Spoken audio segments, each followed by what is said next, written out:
कांग्रेस अध्यक्ष पद के चुनाव के लिए तैयार वोटर लिस्ट पर बवाल बढ़ता ही जा रहा है।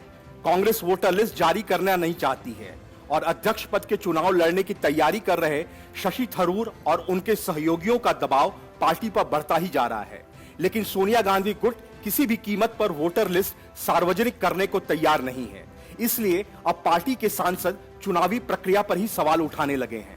कांग्रेस के 5 सांसदों ने अध्यक्ष पद के चुनाव में पारदर्शिता और निष्पक्षता को लेकर चिंता जताई है।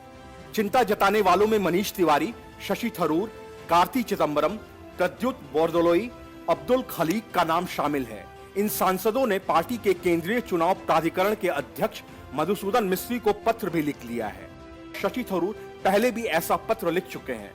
मनीष तिवारी ने भी कांग्रेस संगठन चुनाव की निष्पक्षता पर सवाल उठाए थे।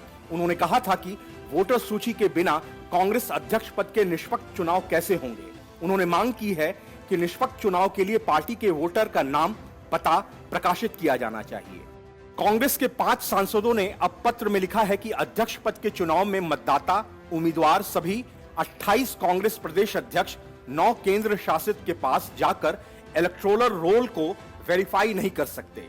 इस पत्र में आगे लिखा गया है कि ऐसी लिस्ट मतदाता और उम्मीदवार को मुहैया कराई जानी चाहिए जिसमें एआईसीसी के डेलीगेट्स और इलेक्टोरल कोलाज की लिस्ट के नाम हो। कहा गया है कि इससे अनुचित मनमानी नहीं हो पाएगी।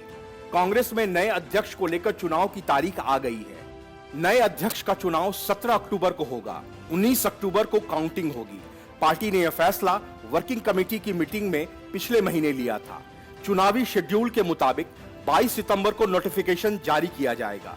24 सितंबर तक नॉमिनेशन किया जा सकता है। 30 सितंबर तक नामांकन पत्र वापस लिया जा सकता है। फिर 17 अक्टूबर को अध्यक्ष पद के लिए चुनाव होगा। चुनाव के परिणाम 19 अक्टूबर को घोषित किए जाने हैं। चुनाव तारीखों का ऐलान करते हुए कांग्रेस के महासचिव केसी वेणुगोपाल ने कहा था कि यह खुला चुनाव है, इसमें कोई भी हिस्सा ले सकता है। कांग्रेस के अध्यक्ष पद का चुनाव कौन कौन लड़ेगा इसको लेकर अभी कुछ साफ नहीं है। कांग्रेस सांसद शशि थरूर भी इस चुनाव में खड़े हो सकते हैं। उनके पिछले कुछ बयानों ने इसका इशारा दिया है। इसके अलावा कांग्रेस के सीनियर नेता दिग्विजय सिंह भी इस चुनाव में उम्मीदवार हो सकते हैं। Bureau report, news of India.